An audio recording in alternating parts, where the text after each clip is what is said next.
नातिनीको टिफिन तयार भयो कि भएन? अब बिहे गरेर बच्चा जन्मन जानेर मात्रै हुन्छ भने बच्चा हुर्काउने कला पनि त चाहियो।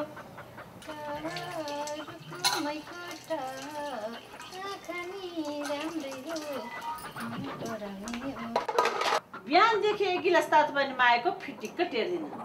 पूजा, ऐ पूजा, ऐ पूजा, कति चिज गरिरहनु भएको के? जतिखेर नि कराछ कराछ। जब दुईटा भाँडा मान्दा नि बिहान बिच्छ तेरो खोइ मलाई पानी ल्याइदिएको। के म भित्र सुतिरहेको छु र? दुई हातले दुई काम गरिरहेको छु, एकछिन फुर्सद छैन। अर्कोतिर दाल पाक्दै छ, अर्कोतिर आलु पाक्दै छ, नानीको टिफिन पनि तयार पारिसक्यो। एकछिन के भाँडा मोल्न गएको थिएँ, सधैँ किचकिच किचकिच। बाबुको लुगा आइरन गरेँ, बास्केट मिलाएँ। कहिलेकाहीँ त तपाईँले पनि सघाउ त भइहाल्छ नि। के पारा कि आइमाई हो यो? मकै पड्की जसरी मुख चलाउँछ त बा। कमसेकम सासूको त इज्जत गर्ने गर। आजकल बुहारी बिहा गर्नु भनेको नि त्यही फेसबुक र टिकटकको लागि मात्रै त हुने भयो नि। कति न आफूलाई कुनै टेली सिरियलको हिरोइन जस्तो सम्झिन्छे, महारानी सम्झिन्छेस्। हेर न त्यहाँ बोलेको पनि कुनै अफिसको म्यानेजरले जस्तो बोल्छे। हामीले 5-5वटा बच्चा कसरी हुर्कायौँ थाहा छ तँलाई? सासू ससुराको अगाडि एक वचन फर्काएनौ, याद राख। मुख सम्हालेर बोल। आमा, तपाईँको जमाना जस्तो कुरा नगर्नुहोस्। समयले कोल्टे फेरिसक्यो। घर बाहिर अनि भित्रको काम सबै म आफै त भ्याउँदैछु। तपाईँको जमाना जस्तो घाँस दाउरा मेलापात गरेर मात्रै जीवन चल्छ र? आफूलाई भने एकछिन मोबाइल हेर्नु फुर्सद छैन, उल्टे कराउनुहुन्छ। मुखै लाग्छेस्। बुहारी होस्, बुहारीको थान्कामा बस। यस्तै बुहारीले गर्दा घर भत्केको। आफ्नो पहिला चियाप्यो, फरिया मुनि घुसार्यो, मुठीमा राख्यो अनि आमालाई हेप्यो। तेरो लोग्नेलाई मैले 9 महिनासम्म गर्भमा राखेर जन्माएको, बुझिस् तैँले? हेर्नुहोस् आमा, दिनकै म अपमान र आरोप सहन सक्दिनँ। न म राम्रो बुहारी भएको नि हेर्न चाहनुभयो, न राम्रो आमा नै।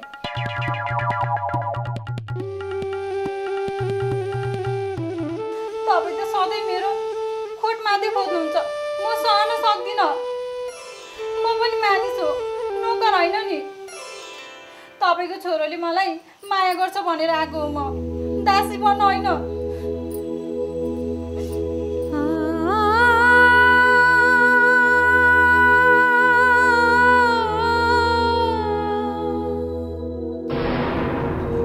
आमा, पूजा, दिनकै यसरी हाम्रो घरमा किन झगडा हुन्छ के? एउटै घरमा बसेका छौँ, एउटै छत मुनि छौँ, एउटै भान्साको आगो ताप्छौँ हामी। यसरी झगडा गरेर पनि हाम्रो दिन चल्छ र भने? अनि आमा, पूजा बिहानदेखि काम गर्दैछ, थाके के भने यसो रेस्ट गर्न दिनुहोस्।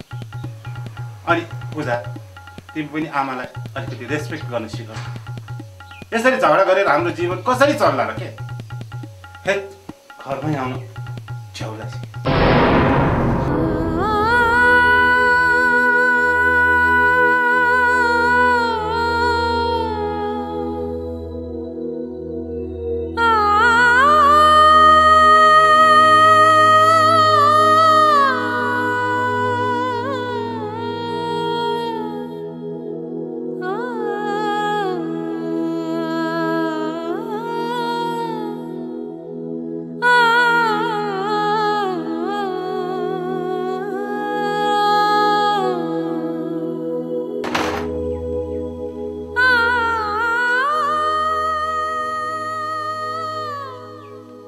आफू ताक्छ मरौँ, बन्छ र ताक्छ गरौँ।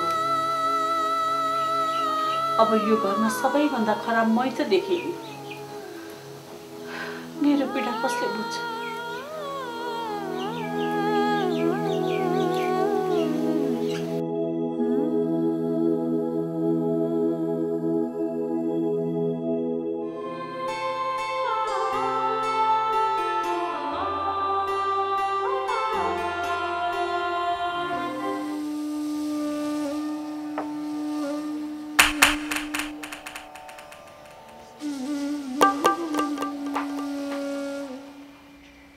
आमा, बुहारी, मभन्दा पीडित छन् कि क्या?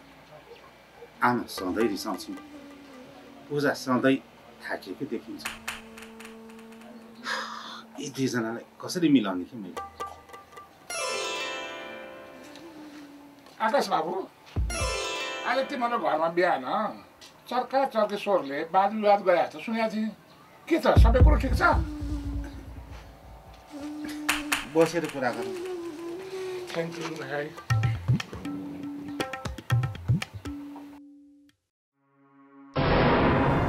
भोला दाइ, मेरो घरको बारेमा के पनि नसोध्नुहोस्।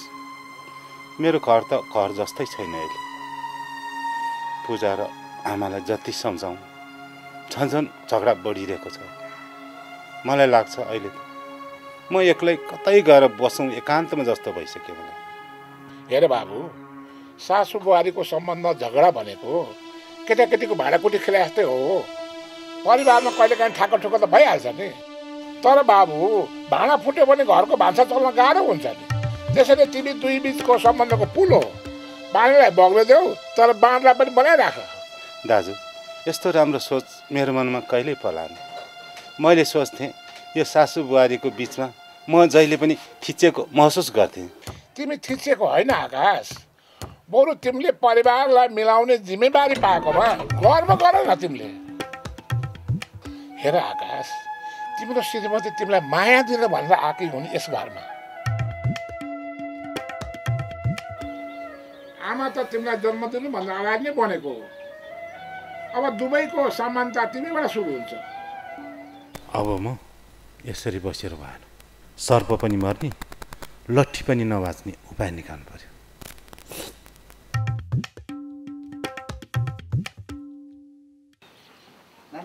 डाली नुङ्यो चारीले टेकेर, डाली नुङ्यो चारीले टेकेर, टाढाको बाटो मोधल्दै आएको मायालाई देखेर। पूजा, ओइ पूजा, खेतल आएर भोकाइसके, पानी पनि लगाएको छैन, तिर्खाइसके। त चाहिँ राग ढालेर कहाँ मुन्टी राखेछ? घरको सबै काम गर्ने पनि म, बच्चा हेरेर यताउति गर्ने पनि म, अनि तिम्रो रिस हेरेर चुपचाप गाली सहनु पर्ने मैले। के यही हो त बुहारी हुनुको परिभाषा? पूजा, आज तिमी मेरो जीवनको यही हो त बुहारी हुनुको परिभाषा? तिमी मेरो अब केवल पत्नी मात्र होइन पूजा, मेरो आत्मा, मेरो हाँसो अनि मेरो सास पनि हो। म तिमीलाई बाचा गर्छु कि सुखमा पनि दुःखमा पनि तिम्रो साथ दिनेछु। तिमी रुँदा पनि म सँगै रुनेछु अनि तिमी हाँस्दा पनि म सँगै हाँस्नेछु। हामी जीवनमा हरेक मोडहरू एक अर्काको हात समाएर पार गर्नेछौँ। मैले हजुरलाई मनदेखि स्वीकारेको छु। मेरो हरेक डर, हरेक सपना अनि हरेक आशा हजुरसँगै बाँड्न चाहन्छु। म हजुरप्रति पूर्ण समर्पित छु। मेरो जीवन अब हजुरसँग गाँसिएको छ। हजुर नै मेरो गर्व, मेरो भरोसा अनि मेरो भविष्य हो। अनि तपाईँ जस्तो जीवनसाथी पाउनु मेरो भाग्य हो। म पनि बाचा गर्छु। म तपाईँलाई कहिले पनि एक्लो महसुस हुन दिन्न। हामी बीच आजदेखि केवल सम्बन्ध होइन, एउटा जीवन पथ जोडिएको छ, जहाँ विश्वास, माया र समाज नै हाम्रो सम्बन्धको जग हुनेछ। त्यही आधारमा मैले हजुरलाई तन, मन, आत्मा समर्पण गरेँ, जसले गर्दा हाम्रो माया जुगौजुग रहिरहोस्।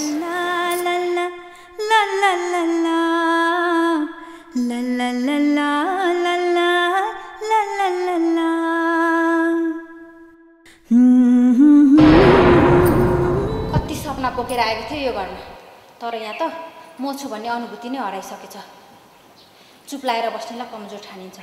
अब मैले साँचो बोल्न सिक्नै पर्ने भएको छ।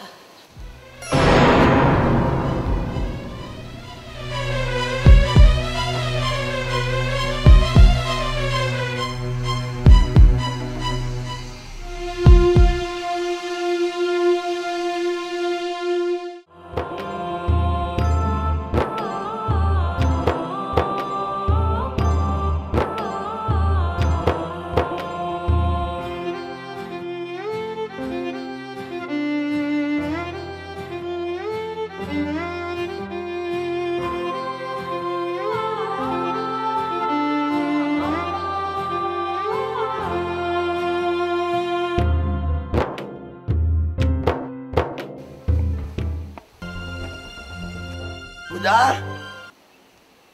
छोरी पूजा बुवा तपाईँ एक्कासी यहाँ खबरै नगरी छोरी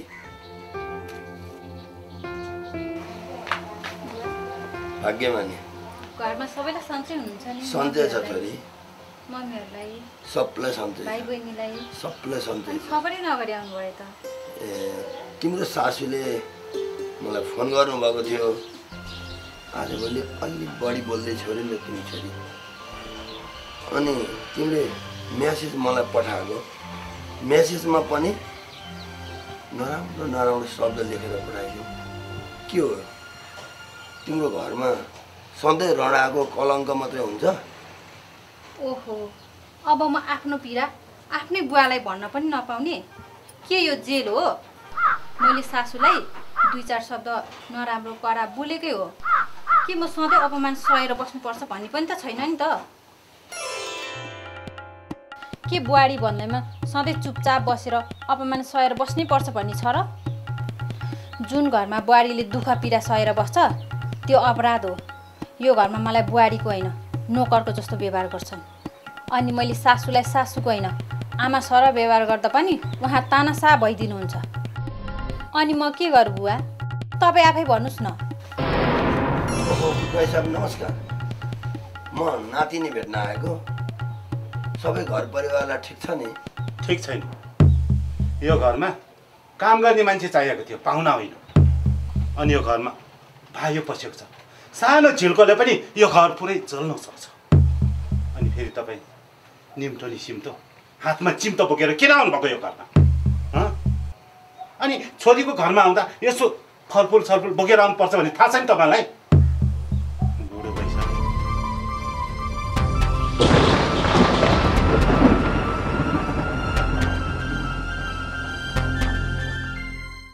जय साहब तपाईँ किन यस्तो व्यवहार देखाउँदै हुनुहुन्छ के भयो तपाईँलाई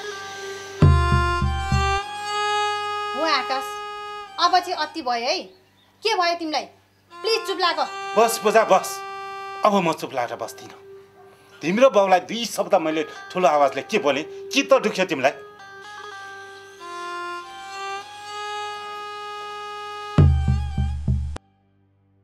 ओए बुढो लातको भूत बातले मान्दैन यत्रो महाभारतको कथा सुनाइसके बुझेनौ तिमीले अनि छोरीको घरमा पानी पनि पिउनु हुन्न भन्ने कुरा मैले सिकाइराख्नुपर्छ तिमीलाई कुरोको जान्छौ कि अझै ठुलो स्वरले कराउनु पर्ने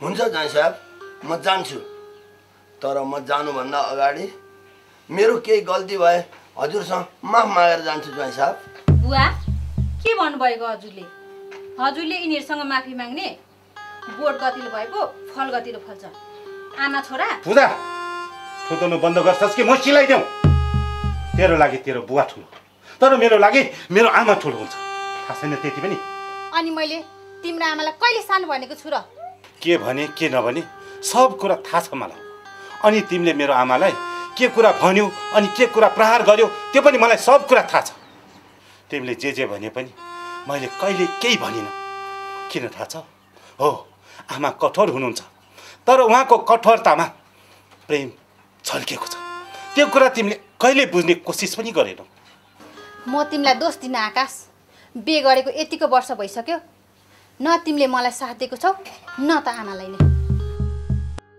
तिमी बीचमा बसेर सही के हो गलत के हो भन्ने आँट कहिले पनि गरेनौ मैले साथ नदिएको होइन पूजा हो म टुक्रेको पुल हुँ जुन पुलमा तिमीले तर्ने कोसिसै गरेनौ र आमाले तर्न चाहेर पनि तर्न सक्नु भएन त्यसैले दोष कसको भन्दा नि वास्तविकता के हो मैले तिम्रो यो डायरीबाट पत्ता लगाइसकेको छु हेर्नुहोस् बुवा पूजाले डायरीमा के लेखेको छ सासूले मलाई न बोल्न दिन्छ न कतै बाहिर जान दिन्छ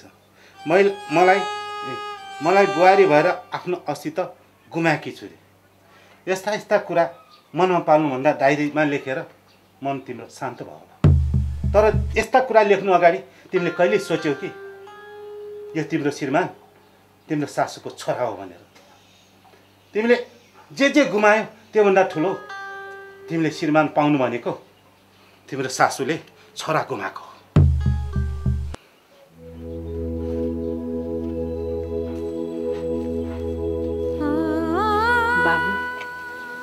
भएको माफ गरिदेऊ।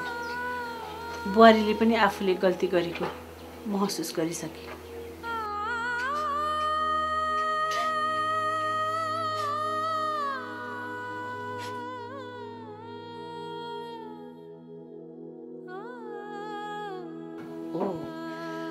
आफूले गरेको गल्तीको महसुस बुहारीले गरिसके। एकचोटिले माफ गरिदिनु।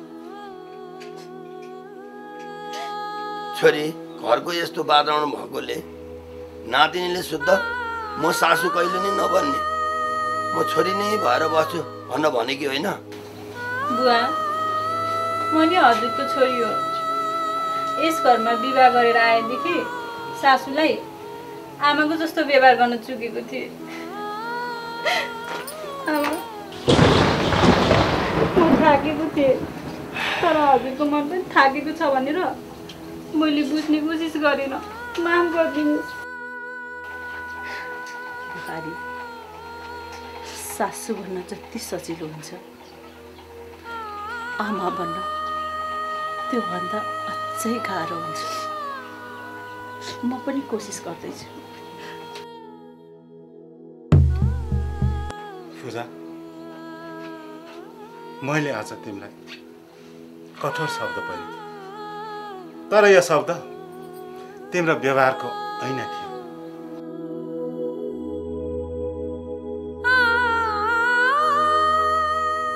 आमालाई दुखी बनाउनु कति दुःख थियो होला त्यो तिमीले बुझ्न सकेनौ। त्यही वास्तविकतालाई तिमीलाई देखाउन खोजेको मात्र हुँदैन। त्यसैले तिमीले चित्त दुखाउनु पर्दैन पूजा। आकाश, मैले गल्ती गरेँ, मलाई माफ गरिदिनुहोस्। बुवा, मलाई माफ गरिदिनुहोस्। म एउटा छोरी भएर नि तपाईँलाई माया र सम्मान दिन सकिनँ। छोरी, गल्ती स्वीकार्ने पहिलो तिम्रो जित हो। अबदेखि तिमीले सबैलाई बराबर सम्मान गर, त्यही नै तिम्रो महानता हो।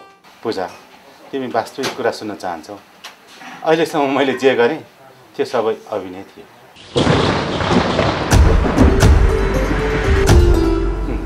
पूजा, तिमीले जसरी मेरो आमालाई सानो सानो कुरामा पीडा देखाएर मेरो आमासँग तिरस्कृत गर्थ्यौ, आज तिम्रै बुबालाई मैले त्यसरी पीडा देखाउँदा तिमीलाई कस्तो अनुभूति भयो त्यही हेर्न चाहन्थेँ। आज मैले जे जति गरेँ त्यो वास्तवमा मेरो नाटक मात्रै थियो। कस्तो अनुभूति भयो तिमीलाई?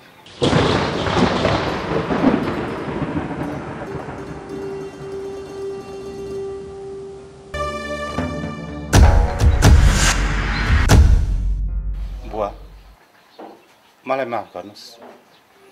आज मैले कस्तो व्यवहार गरेँ भनेर हजुरले चित्त दुखाउनु भयो होला। तर एउटा कलाकारले एउटा कहानीमा जुन चरित्र अभिनय गर्छन्, मात्र एउटा कलाकारले अभिनय गरे जस्तो सम्झेर मलाई माफ गर्नुहोस्। किनकि म बाध्य थिएँ। हजुरको छोरीले मेरो आमालाई जुन व्यवहार गर्यो त्यो चित्रण गरेर देखाउनु मात्र चाहेको थिएँ। त्यो कुरा देखाउनमा तपाईँलाई मैले अभिनय गर्नु पर्यो, जसको लागि क्षमा दिनुहोस्। जे भयो राम्रै भयो, तर आज एकछिनको नाटकले हजुरहरूको भत्किन लागेको घरको टेका साबित भयो। छोरी, अबको दिन यस्तो दिन देख्न नपरोस्। बरु तिम्रो व्यवहारले यो गाउँका सबै बुहारीहरूले सासू हेरेर हेर्ने ज्ञानको ऐना बनोस्। बुवा, मैले बुझिसकेँ। व्यवहारको ऐना अरूमा हेर्न सजिलो हुँदो रहेछ, तर आफूमा हेर्न गाह्रो हुँदो रहेछ।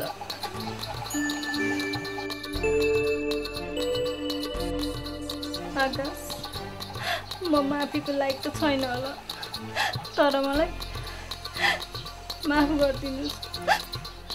छोरी, मानिसले जीवन यात्रामा ठुलो सानो गल्ती भइ नै हाल्छ, तर तिमीले गल्ती महसुस गरेर बुझ्यौ त्यही नै ठुलो हो। बरु अबको दिनमा तिमीले व्यवहार सुधार्न जान्यौ भने सुनमा सुगन्ध हुनेछ। आकाश, मैले गल्ती गरेँ, मलाई माफ गरिदिनुहोस्।